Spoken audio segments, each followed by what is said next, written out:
Welcome back to Behind the Genius, the place where we uncover the most chilling stories hidden in the folds of history. Tonight, we travel back to 1854, into the dark woods of Tennessee's Appalachian Mountains.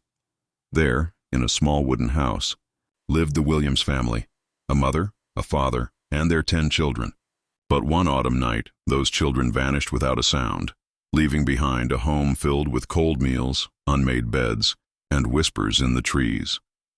This is not just a missing persons case. This is a story that terrified the mountain villages for decades, because even today, people say the cries of those children still echo through the Appalachia Hills. CTA, after Hook. Before we begin, make sure you hit subscribe and ring the bell. Your support motivates me to dig deeper into history's darkest files and bring you more stories like this one. If you're already subscribed, thank you. You are the reason this channel continues to grow.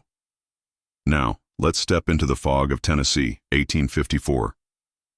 The year was 1854, and the mountains of Tennessee were wrapped in a fog so heavy that even the birds seemed reluctant to fly through it. Tucked away in a hollow where the forest pressed close and the sky seemed always gray, stood the home of the Williams family. It was not a grand house, just a 2-story log dwelling, its timbers blackened by age and its roof sagging slightly under the weight of damp moss. Yet inside lived a family of 12. Thomas Williams, a stern farmer with calloused hands, his wife Mary, who carried an unshakable calm in her pale eyes, and their 10 children, stair-stepped in age from the eldest, Margaret at 17, down to the youngest Isaac, who had only seen 3 winters. To outsiders, the Williams family seemed almost mythical. Few travelers ever passed through their stretch of land, for the roads that led to their farm twisted through dense forest trails and dead-ended at mountainsides.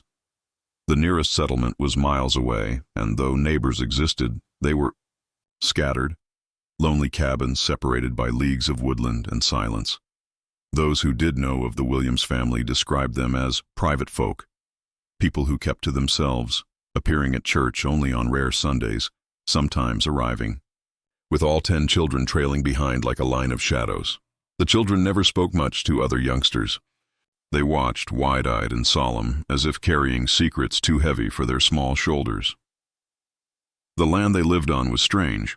Local whispers called it the Hollow of Echoes. Hunters claimed that the forest there breathed differently, that every crack of a twig carried farther than it should, bouncing between the mountains until the woods seemed alive with 1,000 unseen presences. Some swore they heard crying at night, soft and distant, like infants abandoned deep in the trees. Others said the wind carried voices, strange and pleading, that made even grown men quicken their steps. But when pressed, no one could ever prove it. The Williams family themselves never acknowledged the rumors. They worked their orchard, tended their livestock, and raised their children in the quiet, as though nothing strange lurked in the woods around them. Yet, if one stayed long enough near their land, they might have noticed something unusual. The children of the Williams household rarely laughed. They did not play in the way other children did, chasing each other with sticks or tumbling through fields. Instead, they lingered at the tree line, staring into the forest as though listening for something beyond the reach of adults. Sometimes, they whispered to each other in tones too soft to catch, their small faces pale in the fading light. Their eyes, always their eyes, seemed older than their years, watching shadows that no one else could see. It was late autumn when the story truly began. The orchard, which had been the pride of Thomas Williams, stood bare and skeletal after the harvest. Leaves of crimson and rot carpeted the earth, and the hills smelled of decay and wet earth. That year, the harvest had been poor. Apples had fallen early, bruised and blackened, as though something had spoiled them before ripening. The livestock fared little better. Goats grew thin, chickens failed to lay, and more than once Thomas found a sheep dead in the pasture, its body untouched by predators, its eyes wide with some silent terror. He grew anxious, though he told no one, and Mary's prayers became longer at night, murmured over the children as they slept. The children themselves had begun to change. Margaret, the eldest, had always been quiet, but now she refused to enter the orchard, saying the trees whispered when the wind blew through them. Her younger sister, Eliza, claimed to see figures moving between the trunks, thin as smoke, gone when she blinked. The boys, John and Caleb, swore they heard weeping when they went to fetch water from the creek. At first, Thomas punished them for telling tales. Yet, as the weeks passed, even he could not ignore the growing unease in his household. The nights stretched long and restless. The children woke screaming from dreams they could not explain, dreams of hands reaching from the soil, of faces pressed against the windows in the dark. By November, the village nearby had begun to take notice. Folks whispered that the Williams family was cursed. A traveling preacher claimed that he had seen one of the younger girls standing at the edge of the woods at dawn, surrounded by crows that did not scatter when he approached. Another man swore he saw Thomas walking the orchard at midnight, lantern in hand, speaking to no one, though his lips moved as if in conversation. Stories spread, and soon, families began avoiding the Williams clan altogether. No one invited them to gatherings, no one lent them tools or shared news. They were marked, quietly, as other. Inside their house, isolation tightened around the Williams family like a noose. Meals grew quieter, the children pale and withdrawn. The fire never seemed to burn bright enough, the cold creeping in no matter how much wood Thomas chopped. And then came the sound. It began one night as a low hum, like a breeze pushing against the walls. But soon it grew into something more. From the floorboards and the cracks in the walls came whispers, faint, disjointed words, as though many voices were speaking at once but could not be understood. The children huddled together, wide-eyed, while Mary clutched her rosary so tightly her knuckles turned white. Thomas tried to dismiss it as the wind, but he too heard his name spoken in the darkness more than once. From then on, none of them slept easily. The voices grew bolder, sometimes rising into a chorus that filled the rooms. Shadows stretched long across the walls, even when the fire burned low. Footsteps creaked overhead in the attic, though the space was empty. The children began refusing to sleep in their beds, choosing instead to crowd into the parents' room like frightened animals. Isaac, the youngest, cried constantly, pointing at corners of the room where nothing could be seen. The final straw came with the disappearance of livestock. First, the chickens vanished, their coop door swinging open though Thomas swore he had bolted it. Then the goats disappeared, dragged into the woods, leaving behind only streaks of blood across the frosted grass. One by one their animals were taken, until only the orchard remained, barren and lifeless. And with each loss the voices grew louder, more insistent, as though feeding on the family's despair. It was then that the Williams family began speaking of leaving. But they had little money, and Thomas refused to abandon the only land he had ever owned. Still the children whispered of escape. Margaret begged her parents to move, swearing that something in the woods wanted them. Mary prayed harder, her voice hoarse, yet the feeling of dread thickened in the house. And always, always, the voices returned. The night before everything changed, Margaret awoke to the sound of knocking.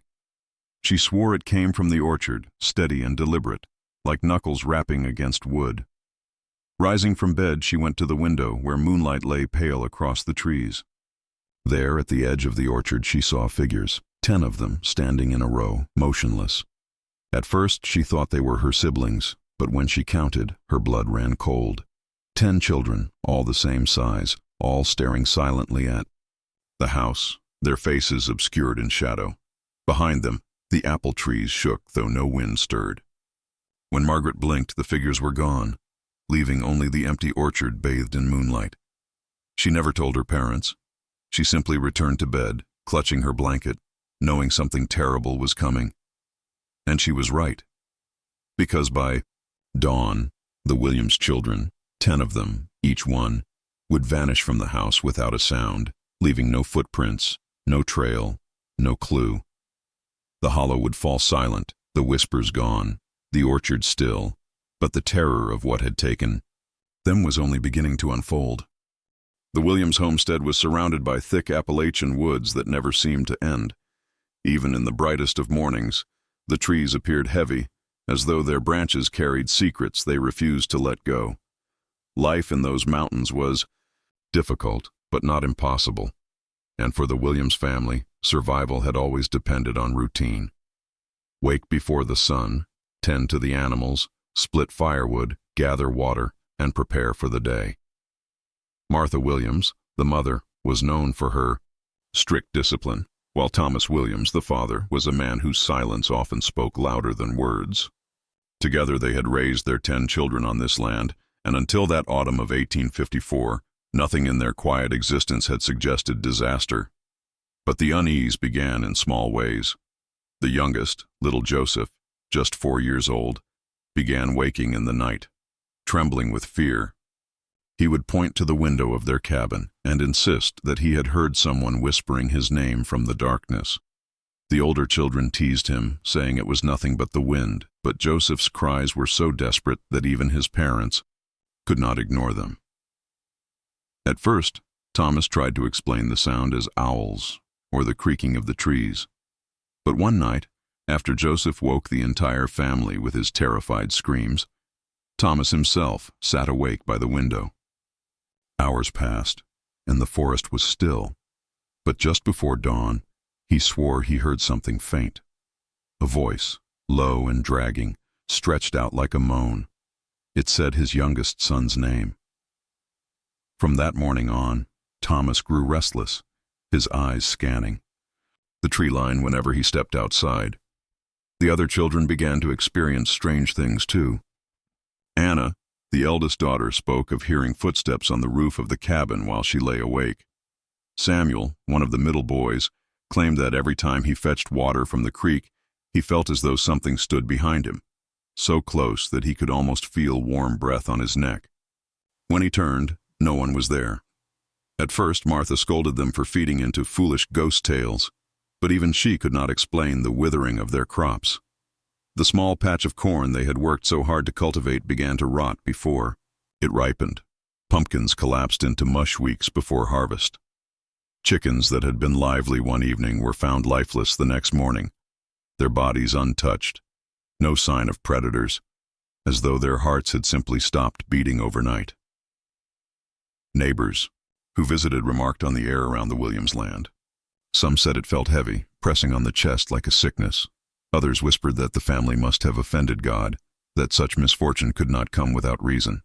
The Williams children heard these rumors, and with their young minds, already sharpened by fear, they began to believe they were cursed. By October, the family rarely slept through the night. There were knocks on the cabin walls, 3 taps, always in the same rhythm. Though when Thomas stormed outside with his lantern, he found only the wind moving through the brush. They began to find small piles of stones placed neatly by the doorway each morning, sometimes stacked in unsettling patterns like crude shapes of hands or faces. The breaking point came with Ruth, the second youngest. She had always been a curious child, known for wandering too far into the woods when her chores were done. One afternoon, she failed to return on time. The family searched for her until the sky turned black, calling her name into the hollow valleys, their voices echoing back to them. Finally, just as Thomas prepared to gather more neighbors for a larger search, Ruth appeared from between the trees, her dress torn, her hair tangled with leaves. She was unharmed but dazed, unable to say where she had been. When pressed, she repeated the same words over and over. They wanted me to follow. They said there were more children. Martha slapped her out of sheer panic, demanding sense from her daughter, but Ruth only wept and clung to her father. From that night forward, she refused to sleep alone. And then came the night of the first disappearance. It was cold, the kind of October night when the air bites at your lungs. The children had huddled close in their shared beds, the fire burning low. At some point past midnight, Anna awoke and noticed the door to the cabin was open. The cold draft moved through the room like fingers on skin. She roused her parents, and Thomas immediately counted the children. One was missing. Samuel, who had complained so often about the presence at the creek, was gone. His blanket was thrown back, as though he had risen quickly, and the footprints in the dirt near the threshold showed bare feet, too small to be Thomas's or any of the older siblings. The tracks led out into the forest. The family searched until dawn, calling his name, lighting torches, but Samuel was never found. The neighbors gathered again, whispering about witchcraft, about dark forces tied to the mountain. Some blamed the Williams themselves. Others spoke of the cave hidden deep within the woods, a place that hunters avoided, where strange cries had been heard for decades. It was said the Cherokee once called it a place of bad spirits, long before settlers ever built their cabins. There, Thomas grew desperate. He carved crosses into the wooden walls of the cabin, placed a Bible beneath every child's pillow, and forbade anyone from going near the tree line after sunset. But fear is a restless thing. It does not fade just because one prays. Within a week, another child was gone. This time it was Anna, the eldest, the one who had always seemed the most responsible. Martha found her bed empty at dawn. Unlike Samuel, there were no footprints this time. The door was still bolted from the inside. It was as though Anna had been erased from the house itself. The younger children clung to each other, whispering that the forest wanted them, that something had chosen the Williams family for sacrifice. Thomas tried to remain strong, but even his hands shook as he chopped firewood, his face pale with sleeplessness. Martha wept constantly, pacing the cabin like a restless ghost of her own. And in the nights that followed, the whispers grew louder. All the children heard them now, voices calling from the tree line, voices that knew their names. By November, the Williams family was a house of shadows. The disappearance of Anna, the eldest daughter, broke something inside the Williams household. Samuel's loss had left them shaken, but Anna's absence was different. She had been the dependable one, the girl who helped Martha with the younger children, who soothed her siblings when they cried, who read aloud from the Bible to give them comfort. Without her, the younger children seemed to drift, their once lively eyes now dulled with terror. Martha, once a woman of iron control, moved, like a shadow herself, wringing her hands, muttering prayers under her breath, her hair uncombed, her face hollow. Thomas sat at the table each night with a lantern burning low, his shotgun across his lap, but his strength was beginning to fracture.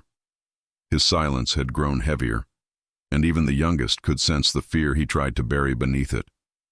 Neighbors began to avoid the Williams home altogether. Where once families came by to share bread or help with chores, now no one dared approach after sunset. Word spread quickly through the Appalachian hills. The Williams children were being taken. Some said it was witches. Others whispered of devils that roamed the forests at night. Still others said Thomas had brought it upon them, that perhaps he had trespassed on cursed land or struck some secret bargain with dark forces. Superstition moved faster than the truth, and soon the family stood alone. But there were strange details that no gossip could explain. The morning after Anna vanished, Thomas found something in the yard that made his blood run cold. Just beyond the cabin's doorway, nestled in the frost, was a pile of small stones. They were arranged in a circle, and in the middle lay a lock of hair. Thomas recognized it instantly. It was Anna's. The strands were tied with a thin strip of cloth from her Sunday dress. When Martha saw it, she collapsed to the ground, clutching the dirt, screaming her daughter's name until her voice broke. The other children were forbidden from looking at the circle, but of course they did. And when they asked their father who had left it, Thomas had no answer. From that day forward, the family lived in a state of constant dread. They barred the doors, shuttered the windows, and rarely ventured outside except to gather water or firewood. The woods, once familiar and even comforting, now seemed alive in a cruel, watching way. The children said the trees whispered to each other when the wind blew, as though carrying messages that humans weren't meant to hear. One evening, as the younger children were huddled by the fire, Ruth suddenly froze.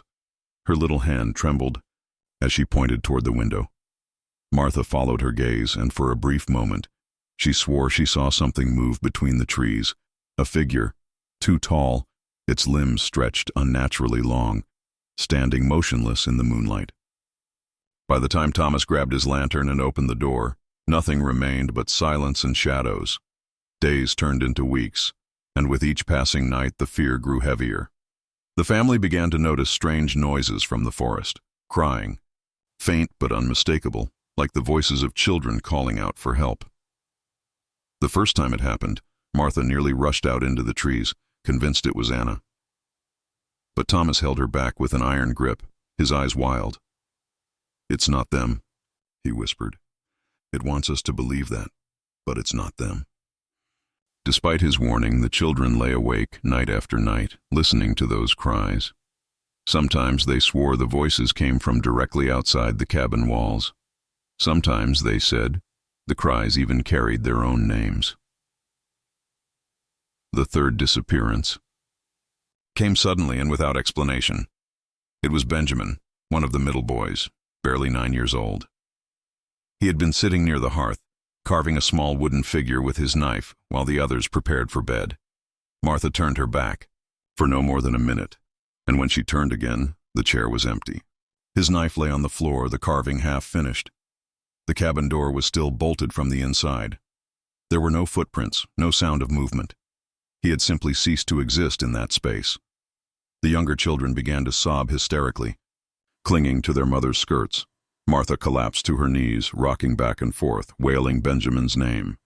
Thomas stood in the center of the room, pale and shaking, his eyes darting from wall to wall as if expecting the house itself to devour the rest of them.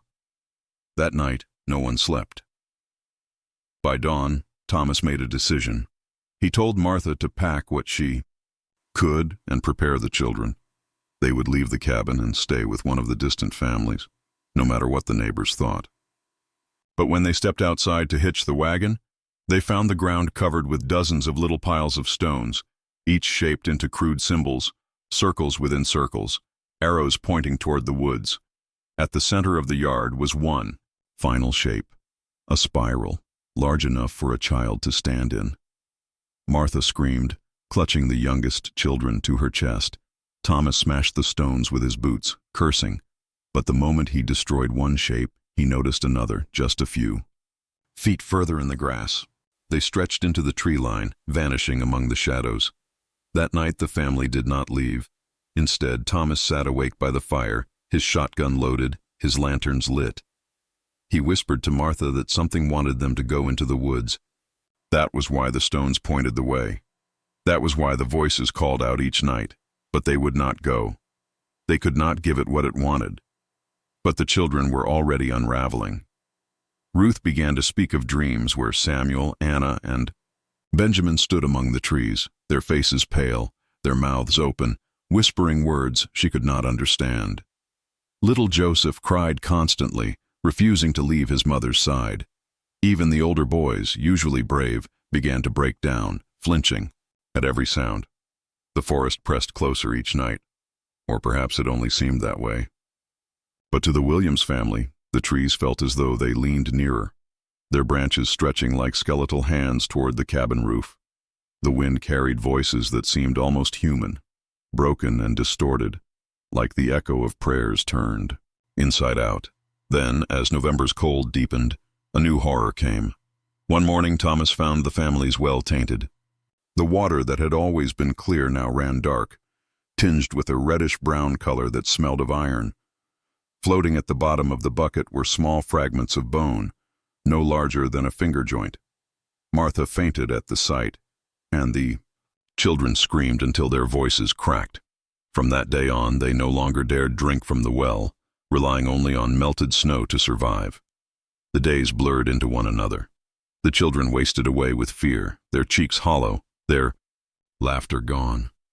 Martha prayed endlessly, kneeling by the fire until her knees bled. Thomas spoke less and less, though his eyes seemed always fixed on the tree line, as though waiting for something he knew was coming. And then came the fourth disappearance. It was Ruth, sweet Ruth, who had once wandered too far into the woods but had always returned. That night she vanished without a sound. When Martha awoke in the gray light of morning, Ruth's bed was empty. Her blanket lay neatly folded, as if she had taken care to make her bed before leaving.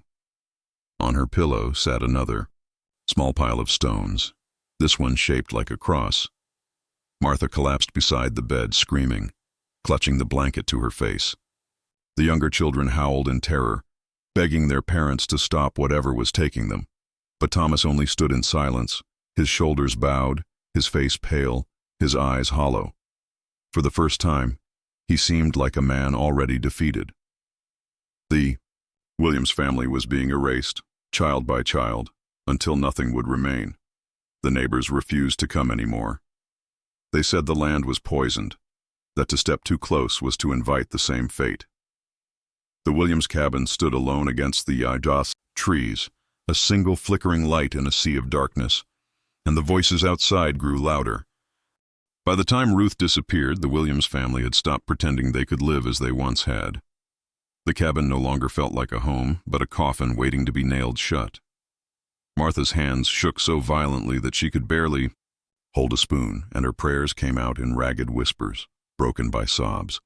The younger children clung to her skirts constantly, too frightened to move about freely. Thomas, who had always been the steady one, the man others leaned on in hard times, now looked like a ghost himself. His cheeks were sunken, his beard unkempt, and his eyes ringed with dark hollows. He barely spoke anymore, and when he did, his words came out flat, as though life had drained from his very soul. But silence could not protect them, and hiding in the cabin only seemed to make the presence outside stronger. The voices in the woods grew louder each night, more insistent. What had once been faint crying now sounded like full conversations, distorted but chillingly human. Sometimes they laughed. Sometimes they whispered in tones that mimicked the voices of Samuel, Anna, Benjamin, and Ruth. And sometimes, in the dead of night, Thomas and Martha would hear scratching at the cabin walls, as though fingernails dragged across the wood, circling the house again and again. One night, unable to bear it any longer, Thomas made a choice. He told Martha they could not wait for death to creep in one child at a time. If they were to survive, they needed to confront whatever hunted them. He believed it lived in the caves that riddled the mountainside nearby, dark, jagged openings that the locals called the hollows. The neighbors had warned against them for years, saying strange sounds came from within at night, and animals often refused to go near. Some whispered that the caves were older than the hills themselves, places where ancient things slept and did not take kindly to being disturbed. At first Martha refused. She begged Thomas not to go, clinging to his arm, insisting that if he stepped into those caves, he would never return. But Thomas was already half a broken man, and he could not watch another child vanish under his roof. His voice cracked as he told her, "If it wants me, then let it take me. But I won't sit here and wait for it to take them too." That evening, he prepared himself. He lit a lantern, loaded his shotgun, and tucked a Bible into his coat. His hands shook as he kissed each child's forehead, though the children themselves were too frightened to say goodbye. Martha clung to him at the doorway, begging him once more not to go, but he pulled himself free, his jaw set, and stepped out into the freezing air. The forest greeted him with silence. The snow crunched beneath his boots as he followed the faint trail toward the mountain caves. The trees loomed overhead, their branches twisting like skeletal fingers.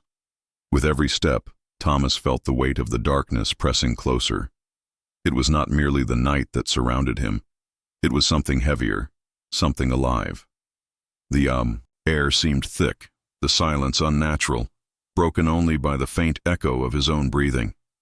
When he reached the caves, his lantern flickered violently. Thomas steadied it, his breath rising in clouds, and peered into the yawning blackness. The entrance gaped like the mouth of a giant beast, and from within came the faintest sound, soft and rhythmic, like distant breathing. He whispered a prayer under his breath and stepped inside. The cave was damp and cold, the walls slick with moisture. The deeper he went, the louder the sounds grew. At first he thought it was just the wind, whistling through the hollows. But as he pressed onward, the noise sharpened into something far more terrible. Voices. Hundreds of them, whispering in unison, rising and falling like a chant. Thomas clutched his Bible tighter and raised the lantern higher. Its dim light revealed markings on the cave walls, strange, crude carvings, spirals, crosses, and circles much like the stone shapes that had been left in their yard. Some symbols were smeared in what looked like old blood. His stomach turned, but he pressed forward, and then, deep within the cave, he saw them. Children. Or at least, they looked like children. Their shapes flickered in the lantern light, pale and translucent, their eyes hollow sockets of darkness. He recognized them immediately. Samuel, Anna, Benjamin, Ruth. They stood together, side by side, their faces blank but their mouths open, whispering words in a language Thomas could not understand. "Anna?" Thomas choked, his voice breaking. The figure of Anna tilted her head, her empty eyes fixing on him. Then, in a voice that sounded like hers but twisted, she whispered, "Come closer, Father." Thomas staggered backward, clutching the Bible. "In the name of God, release them." He cried, his voice echoing through the cave. His words trembled with desperation, but the whispers only grew louder, the shadows around the children writhing like smoke. And then he saw something else. Behind the children, deeper in the cave, something vast stirred. It was not human. Its form was obscured by shadow, but its outline was monstrous, towering, with limbs that bent the wrong way, its body moving as though it were made of both flesh and smoke. From its chest, dozens of pale arms extended, each ending in small hands. Children's hands. Thomas's lantern flickered violently, threatening to die. His knees buckled, and a cold sweat drenched his face. He realized with a sudden crushing certainty that whatever this thing was, it was not merely taking his children, it was becoming them. With a scream, Thomas fired his shotgun. The blast echoed through the cave, but when the smoke cleared, the creature remained, untouched. The children's shapes did not flinch. Instead, they moved closer, whispering louder, their words now mixing with laughter that rang hollow and cruel. The lantern finally died, plunging him into blackness. Back at the cabin, Martha waited through the night, clutching the remaining children, listening for any sign of her husband's return. Hours dragged by. The wind howled. The children whimpered in their sleep. And then, just before dawn, she heard it. Footsteps. She rushed to the door, her heart leaping. For a moment she allowed herself to believe he had returned, that he would step into the cabin and tell her it was over, that they were safe. But when she opened the door, what she saw froze her blood. It was Thomas, standing in the snow, but something was wrong. His eyes were empty, black as the cave itself, and his skin was pale as though all warmth had been drained from his body. He did not carry his lantern, his gun, or his Bible. He simply stood there, staring at her with that hollow gaze, and then, in a voice that was not his, he whispered, "Let them in." Martha slammed the door shut, bolting it, her body trembling. So violently she could barely stand. The children cried out, asking what she had seen, but she could not speak. She could only collapse to her knees and pray, knowing deep down that her husband was gone, that whatever had taken her children had now taken him too. That night, the voices outside grew louder than ever. The cabin shook with the sound of laughter, crying and whispers that seemed to seep through the walls. And in the midst of it all, Martha realized something terrifying. The thing in the caves was not waiting for them to come anymore. It was coming for the rest of them. The morning after Thomas returned, or rather, the thing that wore Thomas's face, Martha did not sleep. She sat awake, her back pressed against the cabin wall, a kitchen knife clutched tight in her hand. Her children huddled around her, their small bodies trembling with fear, their eyes wide and restless. The fire in the hearth had burned low, but she dared not rise to feed it. Any movement felt dangerous, as though something watched from just beyond the window. The cabin had always been a place of comfort, filled with the smell of bread, the laughter of children, and the warmth of Thomas's steady presence. But now, it felt like a trap. Shadows stretched unnaturally across the walls. Every creak of the wooden beam seemed louder than thunder. And behind it all came the voices, scraping against her sanity. They did not whisper from the woods now. They were inside, in the walls, in the floorboards. At first, she thought exhaustion was playing tricks on her mind. But then, as the night stretched on, she She heard a voice that shattered her resolve. It was Samuel. His sweet, childlike tone called to her. "Mama, it's cold out here. Please open the door." Martha's heart seized in her chest. Samuel was gone, taken into the woods, never seen again. Yet his voice was clear, soft, pleading. She forced herself not to move, to cling to the knife, but the younger children stirred, their tear-streaked faces lighting with hope. "Mama, Samuel's back!" one cried, rushing toward the door before she could stop them. Martha lunged forward, grabbing her daughter's arm just as the child's hand touched the latch. She pulled her back, her voice sharp, trembling with fear. "That is not your brother." The girl screamed in confusion, fighting against her mother's grip. But Martha held her with all her strength, rocking her, whispering prayers through tears. The voice outside grew angry then, no longer soft or sweet. "Mama," it hissed, its tone cracking, warped. "Let me in." The door rattled violently, the wood groaning as though invisible hands clawed at it. Martha dragged her children away, clutching them tight as the sound continued, until at last it faded into laughter, high, cruel, inhuman. That was the first night. On the second night, the voices changed again. They didn't call from outside anymore. They came from within the cabin itself. Martha awoke to hear Anna's giggle, the same giggle she had heard so many times before, when Anna played with her dolls by the fire. But Anna was gone. Martha's heart turned to stone as the sound of tiny footsteps pattered across the floorboards, circling her, circling the bed where the remaining children lay. She held them close, whispering, "Stay still, don't look, don't listen." The children whimpered, their eyes squeezed shut, their bodies stiff with terror. But one of them, Benjamin's younger brother, could not resist. He whispered, "Anna, is that you?" His voice was soft, curious, trembling with hope. The giggle stopped. The silence that followed was worse than the noise. For a moment, Martha thought perhaps it was over. But then, in the darkness, a small hand reached out of the shadows and touched the boy's face. He screamed. The cabin filled with chaos as the shadows seemed to erupt, twisting around them, pulling, clawing. Martha clutched her son's arm, but his body was yanked back, dragged across the floor toward the corner of the room where the shadows thickened, like smoke. She screamed his name, fought with all her strength, but the darkness swallowed him whole. The room went silent again. Where her son had been, there was only the faint sound of breathing, soft and uneven, like something hiding in the walls. Martha collapsed against the floor, sobbing, the remaining children crying with her. She felt her grip on reality slipping. One by one, her children were being taken, and there was nothing she could do to stop it.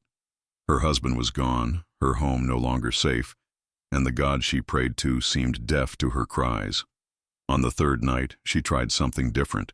She gathered the remaining children and placed them in the center of the cabin. She drew crosses on the floor with chalk and ash, circling them, whispering scripture as she worked.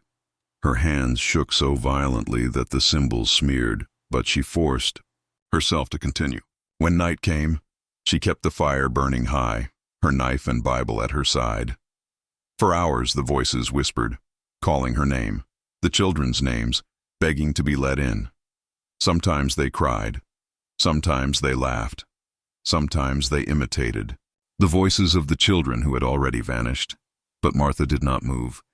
She clutched her Bible, whispering prayers, rocking the little ones as they whimpered against her chest. Then, just before dawn, the voices went quiet. The silence was suffocating. Martha dared to hope, for one foolish moment, that it was over. That perhaps her prayers had worked. She leaned her head back against the wall, closing her eyes. That was when she felt it. A breath. Cold and damp, against her neck, her eyes snapped open. Standing behind her, inches away, was Thomas, or what remained of him. His eyes were black voids, his face pale, his mouth stretched into a smile too wide for a human face. He bent low, his lips near her ear, and whispered, "You cannot save them." Martha screamed, clutching her children, but the shadows rushed in from every corner of the room. The fire blew out, plunging the cabin into darkness. One by one, she felt the small hands of her children pulled away from her grasp. their cries. Muffled, their bodies dragged into the blackness. She fought wildly, slashing with her knife, but it cut only air. Her prayers turned into broken sobs as the cabin shook, the walls groaning, the roof nearly collapsing. And then, silence. Martha lay alone on the floor, her arms empty, the cabin hollow. Her knife slipped from her fingers. She could still hear them, though. Her children's voices, faint but constant, whispering from the walls, calling her name, crying, laughing, trapped forever in the darkness that had claimed them. She knew then that she was the last Williams, the final thread of a family unraveled by the mountain's hunger. The cabin had become a coffin of voices. Martha sat in the center of it, surrounded by the faint echoes of her children. They whispered to her from the walls, from the rafters, from beneath the floorboards. Sometimes it was Anna singing her lullaby. Sometimes it was Samuel begging her to open the door. At times they laughed, a high-pitched, cruel laughter that made her press her hands against her ears until her skin tore. But no matter how hard she tried, she could not silence them. The voices were not her children anymore. She knew that. Yet her mother's heart ached with every call, every plea, every familiar tone that tugged at her soul. She could not rest. She could not breathe. The cabin pressed in on her, the air thick, heavy, choking. If she stayed, she would go mad. And so, as the first light of dawn broke through the trees, Martha made her choice. She packed nothing. She took only the kitchen knife, now rusted and dull from use, and the Bible she had clutched in vain for so many nights. Her hands trembled as she closed the cabin door behind her, leaving the whispers inside. She thought leaving might silence them. But as she stepped into the misty morning, she realized they followed her, carried on the wind. The forest seemed alive, the trees bending closer, their branches like skeletal arms reaching to pull her back. The ground was soft and wet beneath her feet, as though the earth itself had been fed by blood. Every step was slow, heavy, as though the mountain resisted her leaving. Yet she pressed on, drawn toward the cave. The cave had always been there, looming in the hills beyond their farm. Locals whispered about it in hushed tones, warning children never to go near. Hunters avoided it, claiming their dogs refused to step within its shadow. But Martha now understood that the cave was the heart of it all, the place where the darkness lived. If her children were truly gone, if their souls had been devoured, then she would meet their captor face to face. By the time she reached the jagged opening in the hillside, the sun was fading again, swallowed by rolling clouds. The cave mouth yawned wide and black, like the jaws of some great beast waiting to consume her. She stood there for a long moment, her body frozen in terror, her breath visible in the cold air that seeped from within. It smelled of damp earth, rot, and something metallic, blood, thick and sharp. Whispers drifted out from the darkness. Her children's voices, clearer now, louder. "Mama, it's safe inside. Mama, we're waiting." Martha's heart cracked. Tears blurred her vision as she clutched her Bible to her chest. For a brief, agonizing moment, she almost believed them. Almost believed that stepping inside would bring her children back to her. But deep down, she knew it was a trap. Still, she stepped forward, her knife trembling in her hand. The air inside the cave was colder than death. The walls were slick with moisture, and the ground was uneven, littered with stones and bones. She stumbled in the dim light, her hand brushing against the wall for balance, only to recoil as her fingers touched something soft, something that pulsed. The cave was alive. As she pressed deeper, the whispers grew louder, overlapping until they became a cacophony of screams. Some were her children, some were others, men, women, children, hundreds of voices crying out in eternal torment. The sound pressed against her skull, making her stagger, her knees buckling under the weight of it. She pressed the knife against her palm, digging the blade into her skin, using the pain to anchor herself, to keep moving.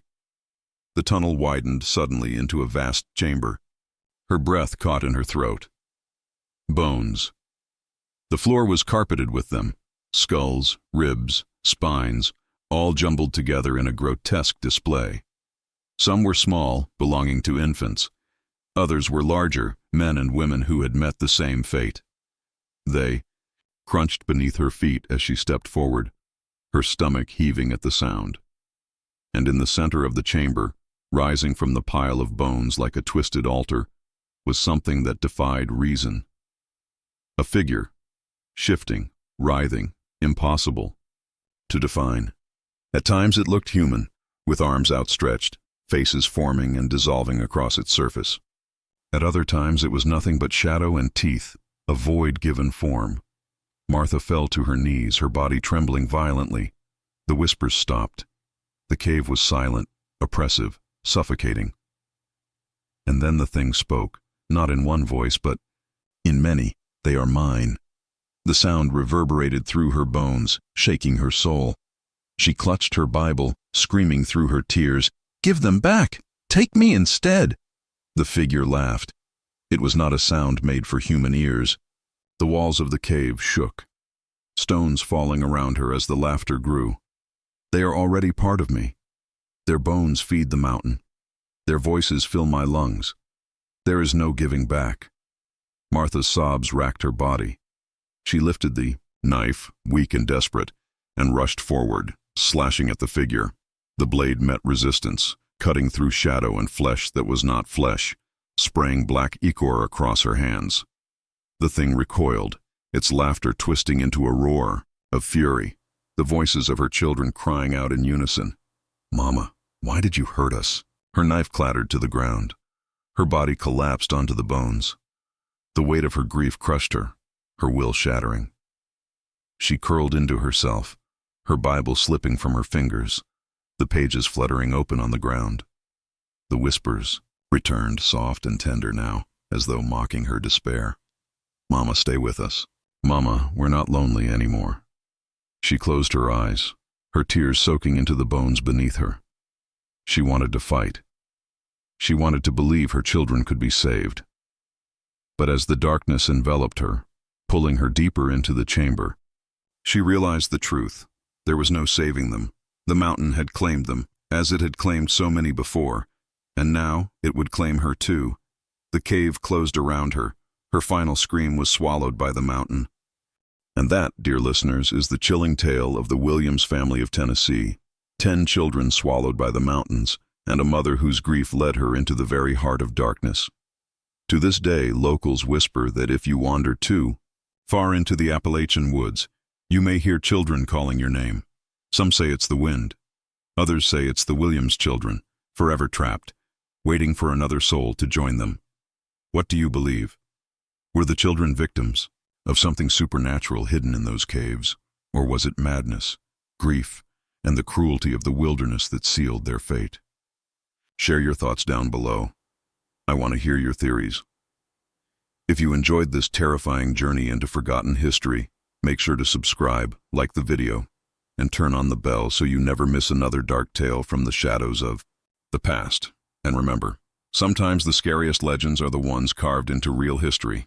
Until next time, stay curious and stay cautious.